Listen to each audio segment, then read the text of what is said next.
그 구약 성경 그 사무엘하 6장에 보면은 굉장히 상징적인 사건 하나가 등장하는데요. 이제 하나님의 임재를 상징하는 언약궤가 이리저리 방황 끝에 이제 다윗성으로 들어옵니다. 그 당시 왕이었던 다윗이 이게 얼마나 감격스럽고 기쁘고 또 말로 다 할 수 없는 이런 마음이 넘쳐가지고요. 막 왕이고 뭐고 막 체면이고 없습니다. 너무나 감격해서 막 춤을 추면서 그렇게 격렬하게 그 춤추면서 기뻐하는데요. 그 아내인 미갈이 그럴 때 못마땅하게 생각하는 겁니다.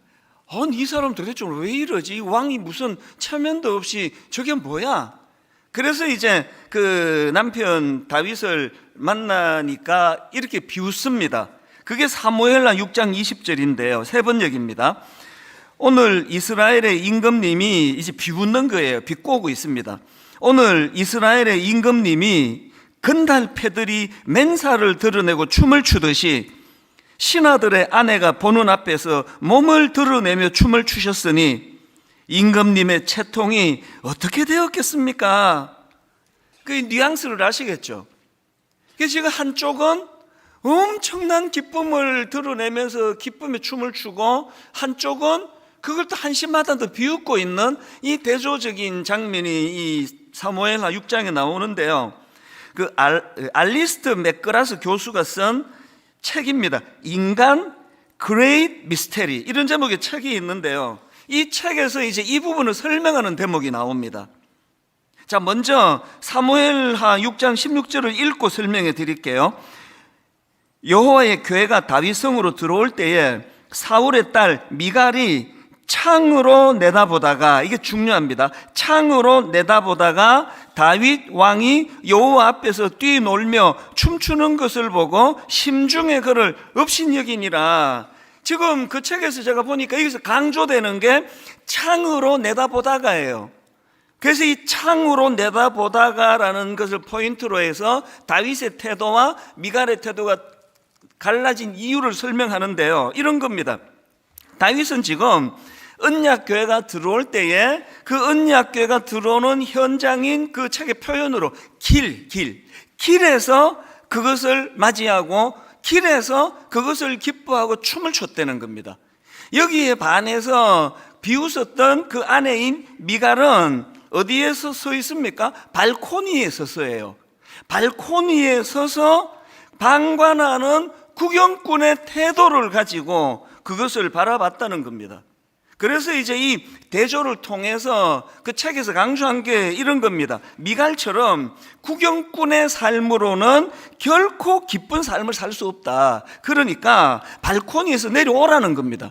발코니에서 내려와 구경꾼의 자세에서 내려와서 그 길의 신앙을 회복하라는 겁니다. 이 길의 신앙, 이걸 쉽게 설명할 수 있습니다. 오늘 예배 드리는 성도님들이 딱 두 종류로 나누어져요. 지금 발코니에서 예배를 드리는 분이 계시고요. 이제 상징적으로 또 길에서 예배를 드리는 분이 계세요. 그래서 예배를 인도하다가 보면은 말씀 듣고 찬양할 때 보면 알아요. 길에서 예배 드리는 분. 다윗처럼 감격에 겨워가지고 막 손을 들고 눈물을 훔치면서 말로 다 할 수 없는 그런 은혜를 표현하면서 예배를 드리는 분이 계시고요.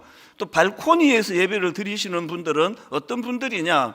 발코니에서 예배를 드리시는 분들은 우선 설교의 심사위원으로 참석을 합니다. 그래서 이제 말씀이 시작이 되면 볼펜을 꺼내고 그 옛날에 그 주보를, 우리는 이제 주보를 아예 안 나누어 드리고 있는데요. 이 주보를 놓고 평가를 하세요. 설교 준비 75점, 태도 50점, 또 발음, 형편없음, 뭐 이런 것들을 다 이제 기록을 해갖고는 발코니에서 드린 부부가 집에 가면서 시동을 걸면서 물어요. 오늘 설교 몇 점 나왔어? 이거 점수 후하게 줬네? 뭐 이런 대화가 오가는 게, 그래서 사실 이건 제가 좀 과장스럽게 설명을 드렸지만요. 말씀을 항상 오늘 설교 잘하네? 설교가 좀 지루하네? 왜 이렇게 길지? 오늘 짧게 했네? 준비 안 했나 설교를? 이런 것들로만 받는 분들이 발코니에선 미갈이에요.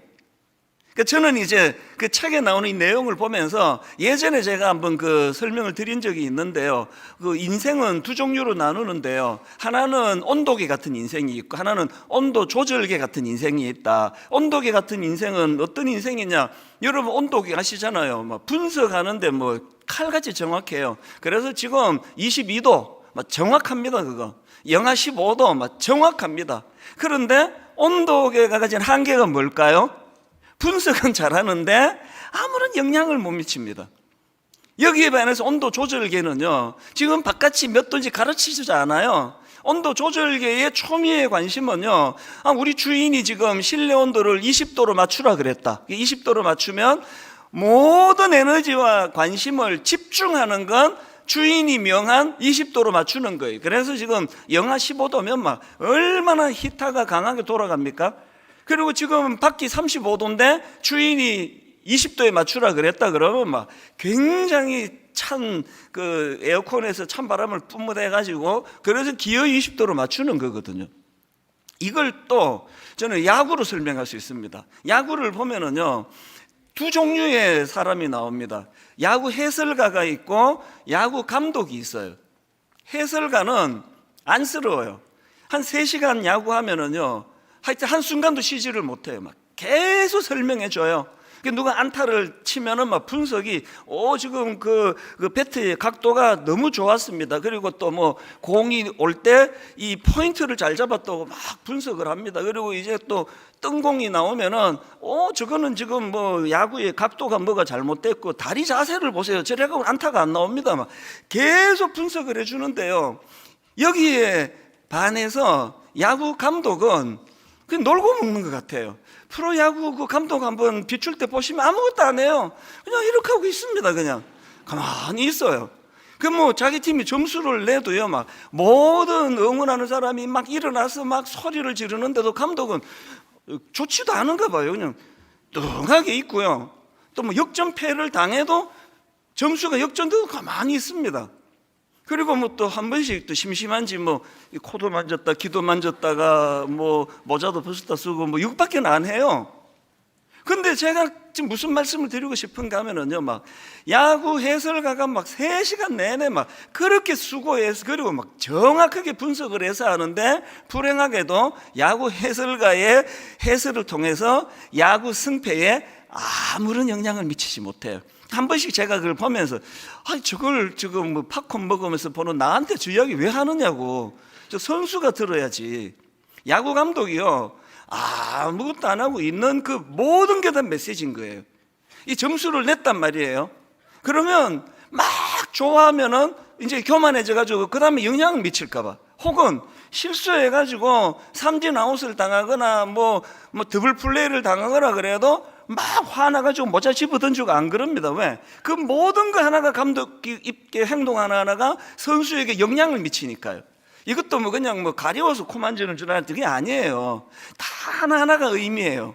그래서 야구 감독은 별 뭐 제스처 많이 쓰지 않는데 결정적인 야구 해설가와의 차이가 뭡니까? 시합에 영향을 미친다는 거예요. 그러니까 엄청난 돈을 주고 야구 감독을 스카우트하는 거 아닙니까? 오늘 저는 여러분들에게 이런 질문을 드리고 싶은 겁니다. 여러분의 인생은 발코니에 서 있는 미갈 같은 인생 아닙니까? 막 분석 너무 잘해요. 막 비판 정말 잘해요. 그 비판 틀리게 하는 사람 나 본 적이 없습니다. 근데 그 비판을 야구 감독처럼 운동장에서 해야 되는데 뒷담화로 하니까, 집에 가면서 차 몰고 부부가 그 비판하는 게 그게 무슨 영향을 미치겠냐고요. 저희 교회에서 주창하는 건 저는 항상 앞담화가 가능한 교회가 되기를 원하는데 다 자리 만들어 드려도 안 해요. 여러분들이 다 그런 생각을 갖나 봐요. 뒷담화의 묘미는 차 안에서 하는 거지, 부부간에 하는 거지, 그걸 뭘 공개적으로 무슨 재미로 해. 교회의 체질을 바꾸셔야 되는 겁니다. 여러분 발코니에서 내려오셔야 돼요. 그래서 미갈처럼 비판이 나오고 정죄하고 뭐 왕이 그 체면을 뭐야 그게, 이런 분석만 하고 있는 온도계 같은 인생이 아니라 온도 조절계가 되는 거예요. 영향을 미치는 겁니다. 길로 내려오셔야 되는 겁니다. 이렇게 제가 이렇게 이제 그 분석하는 걸 좋아하는데요. 제가 오늘 본문을 읽으면서 이렇게도 분석이 가능하겠구나 한 거를 제가 발견했는데, 먼저 본문 디모데후서 2장 3절을 보십시오. 너는 그리스도 예수의 좋은 병사로 나와 함께 고난을 받아라. 전 이 구절을 보면서요, 그 교회 성도들을 발코니와 길, 온도계와 온도 조절계, 야구 해설가와 야구 감독 이렇게도 분석이 되지만 더 중요하게도 분석할 수 있구나. 오늘 성도님들 두 종류로 분석이 돼요. 하나는요, 오늘 여기 오실 때 교회는 유람선이야 이런 생각으로 관광객으로 와 계시는 분이 있고요. 교회의 인식은 아니야, 교회는 이게 군함이야. 그래서 자기 존재를 군사의식, 영적인 군사로서 이 자리에 임한 분이 계세요. 딱 두 종류입니다. 관광 오신 분, 유람 오신 분, 그런 분들에게는 첫째, 설교가 재밌어야 돼요. 설교가 재미가 없으면 엄청 힘들어 하세요. 내가 아깝게 내가 저런 지루한 설교 들으러 내가 왔나? 이게 이제 관광객이에요. 오늘 바울이 아들처럼 아끼는 디모데에게 뭐라고 말합니까? 너는 좋은 군사다. 너 관광객 아니다. 좋은 병사가 돼야 된다.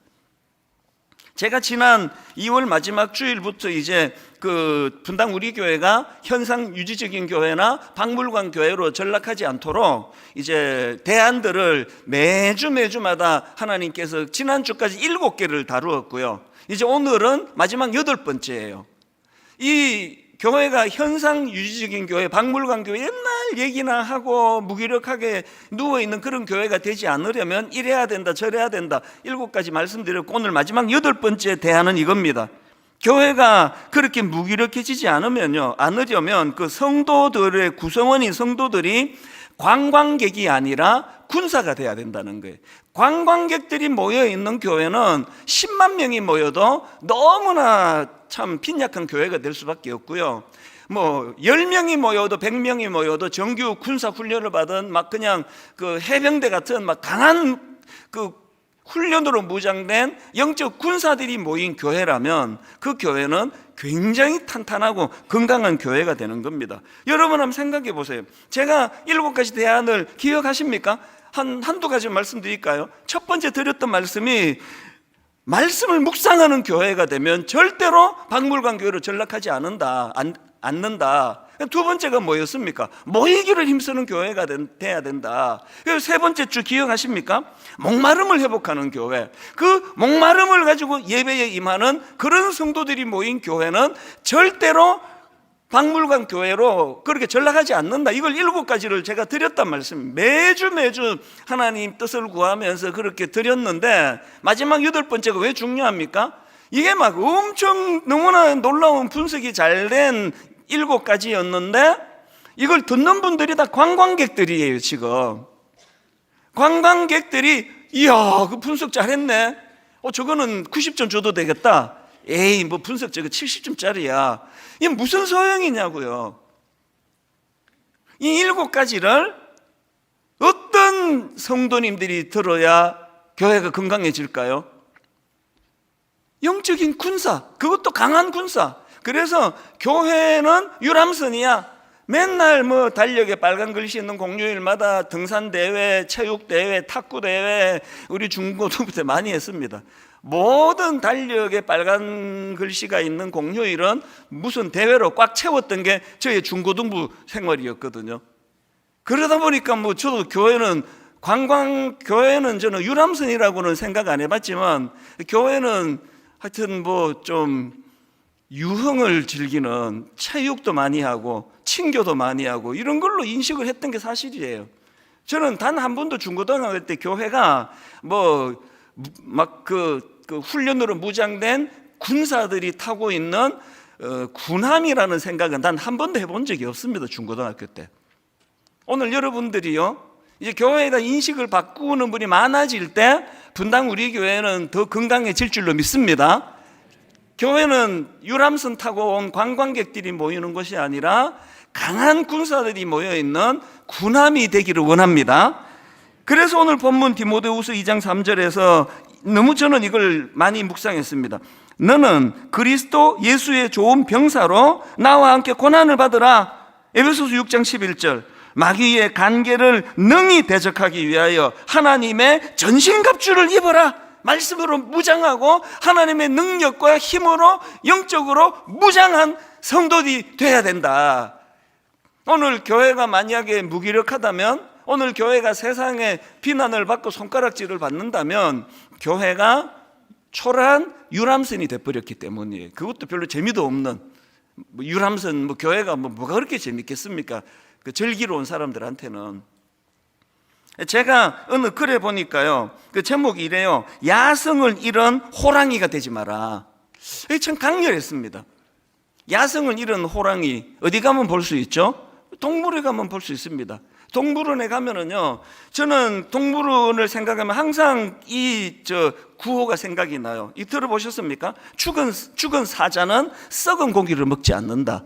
그런데 동물원에 있는 그 사자들은요, 그 조련사가 던져주는 고기, 그 죽은 고기 한 덩어리 받아 먹으려고 온갖 재롱을 다 떨고 재주를 부리면 밀림을 포효해야 되는 호랑이나 사자를 보면은 참 안쓰러운 거죠.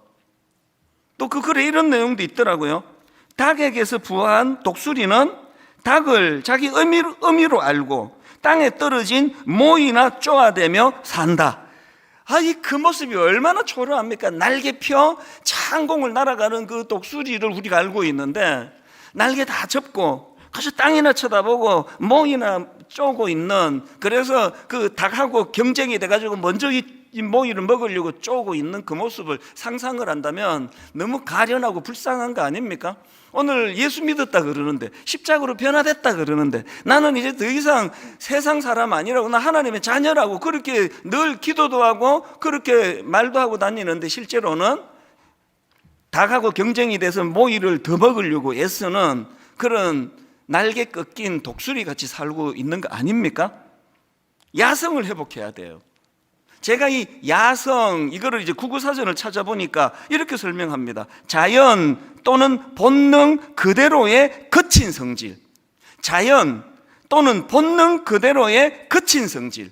하나님이 주신 그 꿈, 하나님이 그에게 주신 그 달려가고자 하는 어떤 삶의 목표, 이 있는 그대로, 본능 그대로의 그 거친 성질, 이거를 참 잘 구현해 놓은 성경이요, 그게 사무엘상 17장입니다. 여기 어떤 사람이 등장하느냐? 골리앗이 등장을 해요. 길길이 날뛰면서 하나님을 조롱하고 하나님의 군대를 조롱합니다. 모두가 왕부터 부들부들 떨고 있는데요, 그때 이제 어린 그 청소년입니다. 다윗이 아버지가 그 형들 도시락 좀 갖다 줘라, 그래서 아버지 심부름으로 온 게 어린 다윗이에요. 그 다윗이 골리앗을 본 거예요. 골리앗이 길길이 날뛰면서 하나님을 조롱하고 모독하니까 그에게 영적인 야성이 드러난 그 어린 다윗이. 그래서 지금 물불을 가리지 않고 그것을 보고 다윗이 어떤 반응을 보이는가니까, 먼저 사무엘상 17장 26절입니다. 이 할례 받지 않은 블레셋 사람이 누구이기에 살아계시는 하나님의 군대를 모여가겠느냐. 본능 그대로의 거친 성질이 드러난 거예요. 화가 나는 겁니다. 하나님을 조롱하는 그 골리앗에 대하여 저 덩치가 큰데 빨리 도망가자, 집에 가자, 이게 아니고 분노가 일어나는 거예요. 그리고 여러분이 잘 아시는 그 45절, 그에게 물맷돌 몇 개를 가지고 그 골리앗에게 도전장을 이렇게 던집니다. 다윗이 블레셋 사람에게 이르되 너는 칼과 창과 단창으로 내게 나오거니와 나는 만군의 여호와의 이름 곧 내가 모욕하는 이스라엘 군대의 하나님의 이름으로 내게 나가노라. 이게 거친 야성이에요. 여러분, 한국 교회가 이렇게 질이 멸렬했다고 손가락질을 받고, 목사들이 그래서 무슨 시사 프로그램에 거의 매주 혹은 매달 안 나온 적이 한 번도 없을 정도로, 무슨 목사가 무슨 성추행을 했네, 무슨 목사가 무슨 짓을 했네, 무슨 목사가 이제는 지금 JMS가 지금 온 시사 프로그램을 도배하고 있는 거 아닙니까? 마음에 의분이 생기고 계세요? 여러분, 한 분노가 생기십니까? 지금 이 청년들은 오늘 청년주일 아닙니까? 저렇게 애를 쓰고 노력을 하고 몸부림을 치고 있는데 오늘 도대체 교회가 왜 이러고 있는 거야? 분노가 일어나고 계시냐고요. 없으시면 지금 여러분은 날개 접은 독수리처럼 뭐 모이를 먹는 게 중요하지 뭐 이러고 사는 거랑 비슷한 거 아닙니까? 젊은 시절에 안 그러셨잖아요. 저는 오늘 청년주일이니까 우리 청년들 집회를 갈 때마다 항상 이 본문을 가지고 말합니다.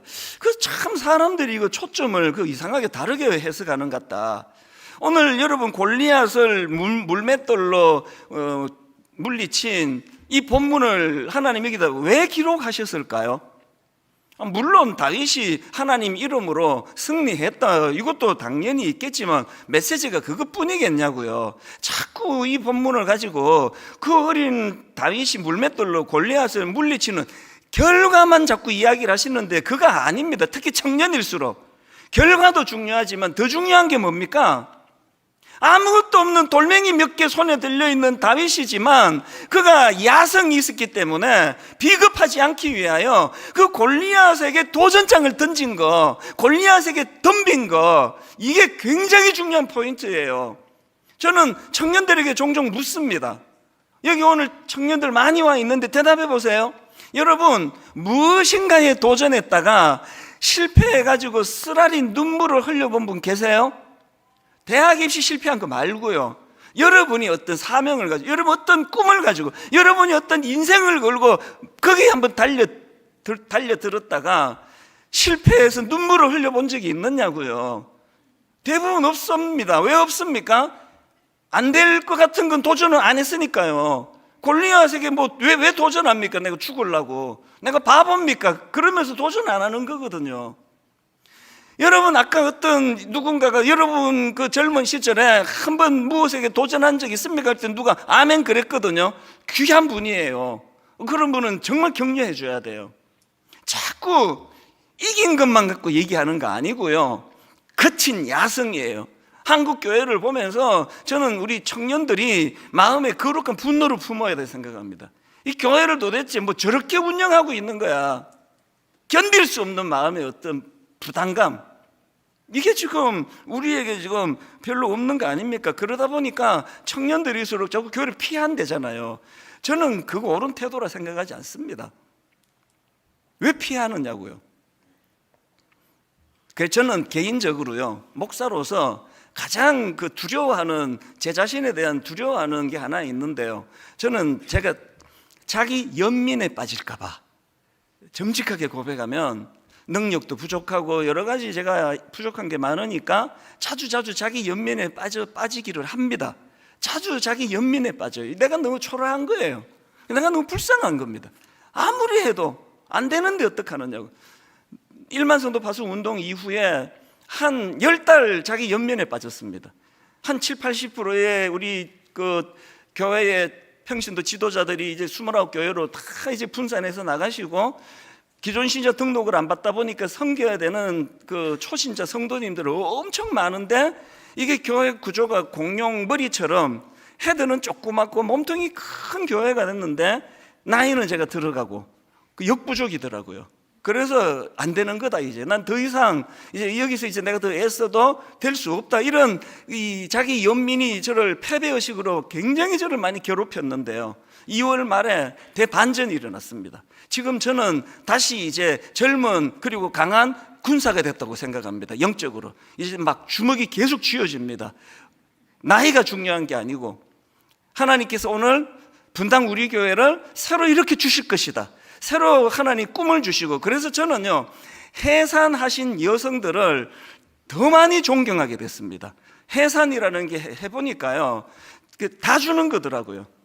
애기 하나 낳는 여기에 모든 건 아낌없이 다 주고 나니까 여성들이 해산하고는 들어 누워 계시잖아요. 그래서 회복하는 과정에서 얼마나 많은 수고를 하느냐고요. 29개 교회를 우리가 해산하고 나서 계속 그 생각했습니다. 우리 어머니가 나를 낳으시고 내 아내가 3 자녀를 낳고 남자들은 아무것도 한 게 없는데, 이게 위대한 거구나. 그러면서 2월 말부터 하나님이 저에게 강한 군사가 되기를 명하시고 힘을 얻어가지고 지금 좀 작년 연말하고 지금 좀 달라진 것 같지 않으세요? 그 발코니에서 계시는 분은 뭐 소리만 깨끗 더 지르더만 그렇게 생각하시 몰라도 저 진짜 달라졌습니다. 설교하는 게 의욕이 넘치고요. 매주마다 정말 하나님 저를 사용해 주시기 원합니다. 오늘 우리 청년들과 우리 기성세대가 힘을 모아서 분당 우리 교회를 다시 한번 맨 처음에 초심으로 돌아가기 위해서 우리가 사명을 가지고 꿈을 가지고 목표를 향해 달려가는 그런 교회가 되기를 기도해 주시기를 바랍니다. 무엇보다도 여러분들이 이제 관광객의 인식을 다 버리고 강한 군사로서 마음에 다윗이 갖고 있던 의로운 분노를 가지고 골리앗에게 선전포고하고 그렇게 달려가자는 겁니다. 디모데후서 2장 1절에서 이 어조 하나하나가 얼마나 메시지가 강합니까? 내 아들아, 그러므로 너는 그리스도 예수 안에 있는 은혜 가운데서 강하고, 3절, 너는 그리스도 예수의 좋은 병사로 나와 함께 고난을 받아라. 활력을 가지고 힘을 얻어 가정의 어떤 문제, 내 개인의 어떤 문제, 내 약점, 참 자기 연민에 빠뜨리는 어떤 것들에게 무너지지 아니하고 다윗처럼 견딜 수 없는 그런 야성을 가지고 그것들을 돌파해 나가시도록 하나님이 힘 주시기를 원합니다. 이것을 가지고 여러분 이제 그리스도의 좋은 병사가 되기 위해서 기억해야 될 세 가지를 본문에서 제가 뽑아봤는데요. 자, 먼저 고난 피하지 않기예요. 영적인 야성으로 고난 피하지 않기, 이 좋은 군사의 굉장히 중요한 조건입니다. 디모데후서 2장 3절 다시 액센트를 달리해서 보십시오. 너는 그리스도 예수의 좋은 병사로 나와 함께 고난을 받으라. 이게 굉장히 독특한 거 아닙니까? 저도 바울이 디모데처럼 디모데를 아끼듯이 저도 그렇게 아끼는 후배가 좀 있거든요. 제가 이렇게 말하면 되겠습니까? 나도 목회하면서 고생 직사게 했는데 니도 고생 더 받아라, 이렇게 말하는 이게 이해가 됐냐고요. 제가 아끼는 목사 만날 때마다 고난 많이 받을지어다 그러면 안 올 거예요. 나 찾으러. 기분 나빠가지고. 지금 바울이 지금 고난을 받으려는 거예요. 근데 여기서 중요한 게 뭡니까? 나와 함께예요. 나와 함께 고난을 받아라. 많은 메시지가 담겨져 있는 거 아닙니까? 사실 이런 권면을 하는 바울의 삶 자체가 고난의 삶 아닙니까? 바울은 예수 믿었기 때문에 고난의 길로 간 사람 아니냐고요.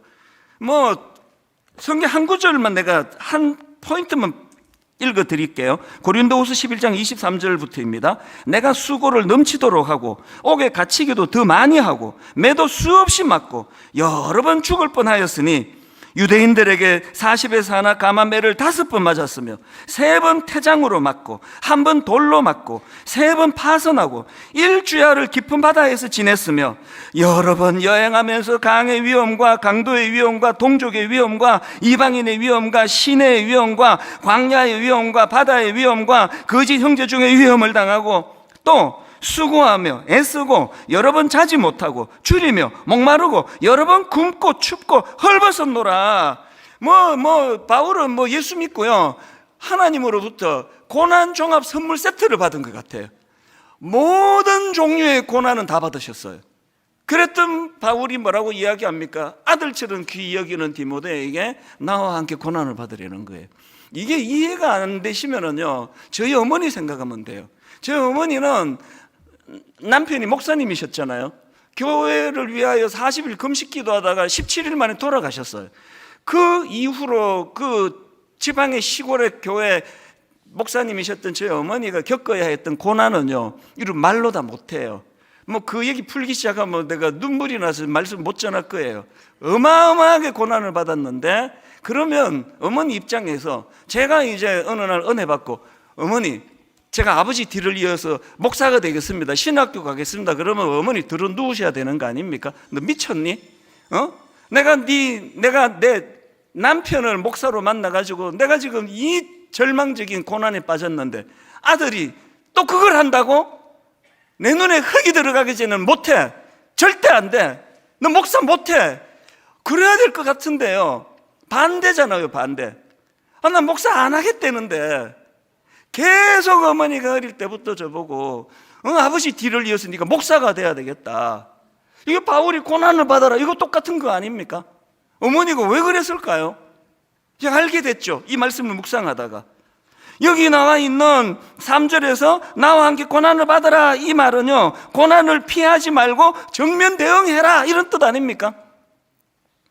하나님이 어머니에게 주신 많은 시련의 것들을 피하지 않고 정면으로 돌파할 때 거기에 하나님이 어떤 피할 길을 주시고, 하나님이 만나와 매출하기로 인도해 주시고, 오남매를 길러가는 과정에서 나는 끝이다, 나는 절망이다, 자기 연민에 빠져가지고 여러분 가난했던 시절에 아버지 계셔도 이게 애들 먹이기도 힘든 시대인데 하나님께서 어머니를 통하여 말로 다 할 수 없는 이런 귀한 일들을 해오셨기 때문에 제가 지금도 이렇게 여러분 앞에 사람 구실하고 있는 거 아닙니까? 어머니가 왜 제가 목사가 되기를 원하시겠냐고요. 고난을 맞서고 그것과 싸우고 그것을 대응해 나갈 때 생각지도 못했던 하나님 주시는 힘이 있고, 생각지도 못했던 마음의 평안이 있고, 더 하나님께서 보람찬 삶으로. 그래서 제가 몇 주 전에 우리 이지성 교수 얘기했잖아요. 그 음주운전에 들이받쳐가지고 차가 불이 나서 온 몸에, 그래서 수십 차례 수술을 하고 그런 어려운 고난을 이 교수님이 겪었는데, 놀라운 이야기를 몇 번이나 하잖아요. 당신은 음주운전 사고 나기 그 이전으로 돌아가고 싶었냐 물으면 항상 안 돌아가고 싶다 이야기예요. 그게 위선이 아니고요, 바울과 같은 원리예요. 정면으로 그것들을 맞으면 자기 연민에 빠지지 않으니까 훨씬 가치 있고 훨씬 보람이 있고 훨씬 보배롭고 존귀한 그런 하나님의 형상을 닮은 성숙한 사람으로 변해가니까, 그게 미국의 아이비리그 대학을 졸업하고 또 UCLA나 이화여대 교수가 되고 이런 어떤 화려한 어떤 겉으로 드러나는 것만이 아니라 그 내면에 주시는 은혜를 맛보고 사는 거예요. 제가 이 설교 이렇게 준비하고 있는데요, 이제 중앙공원, 저 걷는 걸 좋아하니까요, 중앙공원을 걷다가 제가 참 설교 예화를 하나님이 주시다 이제는 그 플랜카드로 그 공원에 이런 게 써져 있더라고요. 크게 써놨습니다. 하도 신기해 사진을 찍어 왔어요. 제가 중앙공원에 멧돼지가 출몰한대요. 그래서 제가 참 이 멧돼지도 저한테 설교 예화로 쓰려고 고생한다. 이게 지금 이 도심 한가운데 그 멧돼지도 정신 나간 멧돼지 아닙니까? 멧돼지. 그래서 플랜카드 이렇게 쓰였습니다. 멧돼지 출몰 지역 주의사항 알림. 멧돼지와 마주쳤을 때 그 네 가지를 이제 조심하라 그랬는데 두 가지만 제가 메모해 왔습니다. 첫 번째, 여러분 중앙공원 가다가 멧돼지 만나면요, 첫째, 뛰거나 소리 지르지 말고 침착하게 행동해야 됩니다. 두 번째가 이거예요. 멧돼지와 맞닥뜨리면 등을 보이지 말고 멧돼지를 주시합니다. 그러니까 멧돼지하고 눈싸움 하라는 거예요. 잘 들어보세요. 고난이 찾아올 때 도망가면은 끝장인 거예요. 등 보이면 멧돼지가 전 속력으로 달려와서 들이받기 때문에 등 보이지 말라는 거예요. 주시하라는 거예요. 니까 짓게 뭔데? 응시하고 있으라는 겁니다. 고난이 우리에게 찾아올 때 고난을 피하지 말고 정면으로 대응하라는 거예요. 맞서라는 겁니다. 맨날 죽겠다 그렇게 하지 마시고. 그런가 하면 두 번째로요, 그리스도의 좋은 병사가 되기 위해서 해야 되는 게 뭐냐? 뚜렷한 목표와 집중력 갖기입니다. 4절을 보십시오. 병사로 복무하는 자는 자기 생활에 얽매이는 자가 하나도 없나니 이는 병사로 모집한 자를 기쁘게 하려 함이라. 이 4절을 메시지 성경이 이렇게 의역해서 이제 번역을 했습니다. 복무 중인 군인은 시장에서 사고 파는 일에 마음을 빼앗기지 않습니다. 잘 들어보세요. 복무 중인 군인은 시장에서 사고 파는 일에 마음을 빼앗기지 않습니다. 그는 명령을 수행하는 데만 정신을 쏟습니다. 집중력을 갖는 거예요. 목표가 있는 겁니다. 오늘 우리 청년주일날 제가 진짜 여러분 간곡히 부탁드리면서 말씀드리는데요, 오늘 우리 청년들에게 가장 무서운 골리앗은 스마트폰이에요. 이 스마트폰이 여러분을 뭐 아주 괴물을 만드는 건 아니지만 스마트폰이 여러분의 집중력을 깨트리는 임무를 받은 사탄의 도구입니다. 그래서 제가 그 청년들에게 관심이 많으니까요, 무슨 커피점 같은 데 들어가서 그 공부하는 청년들을 이제 주문해 놓고 유심히 보면은요, 이제 공부하는데 5분 공부하다가 또 스마트폰 보고 놓고 또 5분 하다가 또 스마트폰 보고 그래가지고 뭐 그게 무슨 공부가 되겠습니까? 그래서 저는요, 우리 집 애들 셋이 이제 사춘기가 될 때부터 항상 부탁을 해요. 잘 때 핸드폰을 아빠한테 맡기고 자라. 우리 청년들 눈빛이 아이고 참 부탁할 걸 부탁해야지 그 눈빛이에요. 여러분 짐작대로 한 번도 받아본 적이 없습니다. 다른 건 다 순종하겠지만 그건 안 되는 거예요. 그래서 이게 자면서도 계속 이 영향을 받으니까 그 깊이 수면을 취할 수도 없고 집중도 잘 안 되고 그랬는데, 우리 집에 최근에 기적이 일어났습니다. 우리 집에 셋 중에 하나가 자기 전에 핸드폰을 맡기기 시작했습니다. 할렐루야! 너무너무 놀라운 일이 일어났는데요. 이렇게 소리 지르면 박수를 치시는구나. 뭐라고 말하는지 아십니까? 정신이 맑아졌대요. 깊이 잘 수 있으니까요. 여러분, 집중하지 않고 되는 일이란 없습니다. 몰두하지 않고. 예수님 십자가 지시러 오신 예수님 히브리서 12장 2절에서 믿음의 주요 또 온전하게 하시는 이인 예수를 바라보자. 그는 그 앞에 있는 기쁨을 위하여 십자가를 참으사 부끄러움을 개의치 아니하시더니, 주님이 이 땅에 오셔서 보여준 모범이 뭡니까? 주님은 사명이 있으셨잖아요. 삶의 목표가 있었잖아요. 십자가를 통하여 그 인류를 구원해야 되는 사명이 있으시니까 거기에 모든 걸 거시는 거예요. 집중하시는 겁니다. 암만 그 사단이 뭐 떡을 만들어 가지고 뭐 먹어봐라, 사람들이 너 보고 놀라할 거다, 뭐 한번 뛰어내려봐라, 높은 데서 뭐 천사가 받아주지 않겠냐, 별의별 소리로 유혹을 해도 그런데 신경 쓰지 않고 십자가를 향해 가시는 거예요. 몰두하는 겁니다. 여러분 그거 아시죠?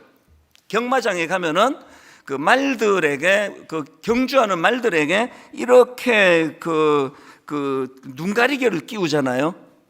왜 그렇게 할까요? 말이 지금 목표가 저긴데, 와, 관중 되게 많이 왔네. 내 편이 몇 명이지? 이러고 있을까봐. 그게 가리는 거예요.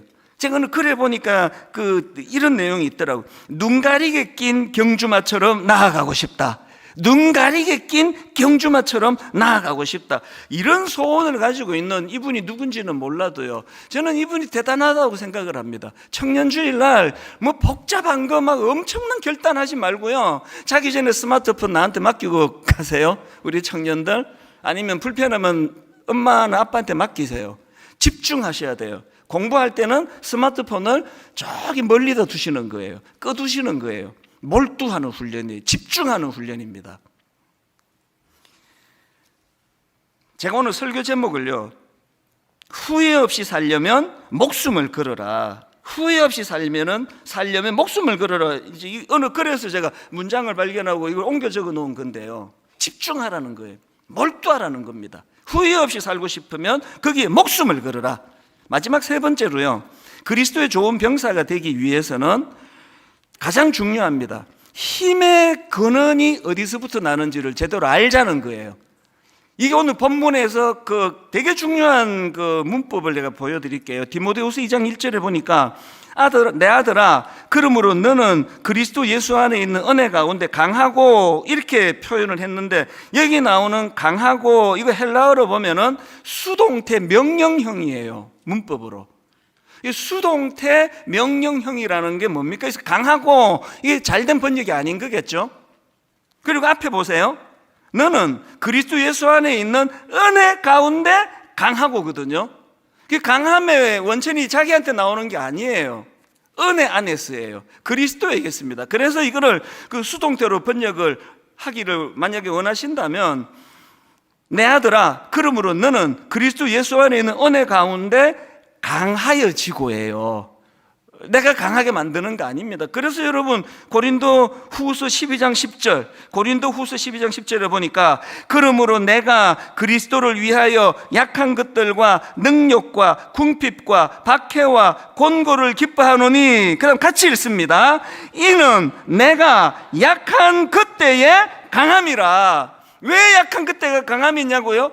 그 알량한 내 조금 힘 있는 것 같고 나는 하나님 필요 없어, 난 내 주먹을 믿어, 이렇게 살다가 그런 연약함을 통해, 고난을 통해 무기력한 자기를 고백하기 할 그때에 이제 힘의 원천인 하나님을 의지하기 때문이에요. 죽으라고 기도 안 하시는 여러분, 왜 죽으라고 기도하지 않습니까? 여전히 힘의 원천이 내게 있기 때문이에요. 내가 노력하면 되지, 뭔 기도야. 한참 더 고생하셔야 돼요.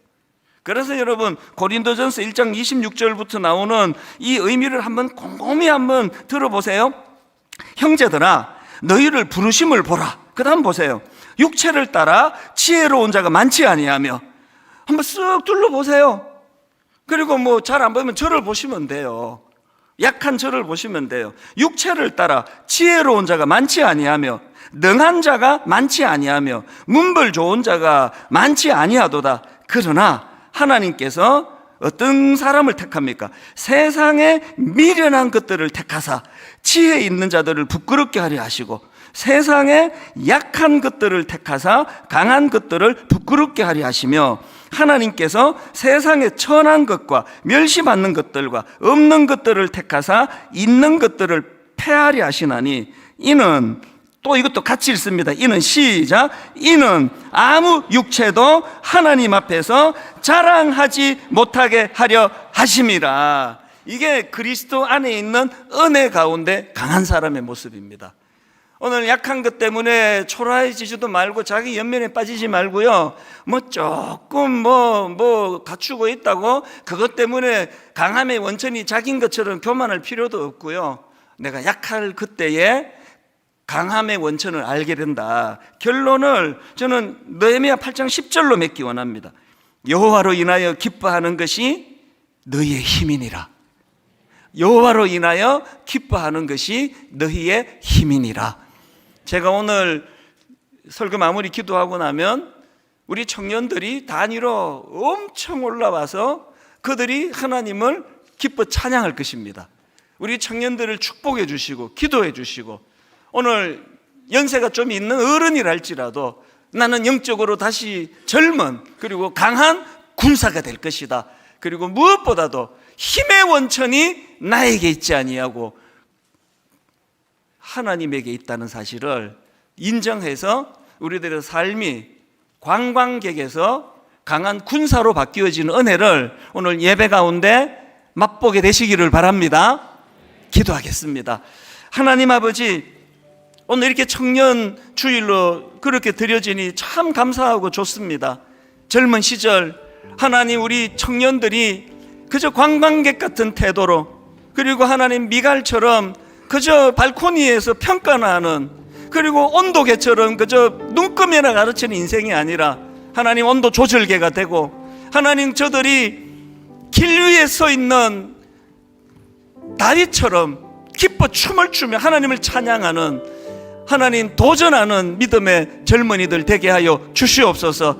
오늘 저들의 찬양 가운데 주님 역사하시고 은혜 아버지 누릴 수 있도록 해주시며 저들 삶에 강한 도전이 일어나는 아름다운 청년 예배가 되게 하여 주시옵소서. 감사드리옵고 예수님 이름으로 기도드립니다. 아멘. 우리 청년들 큰 박수로 축복하며 격려해 주시기 바랍니다.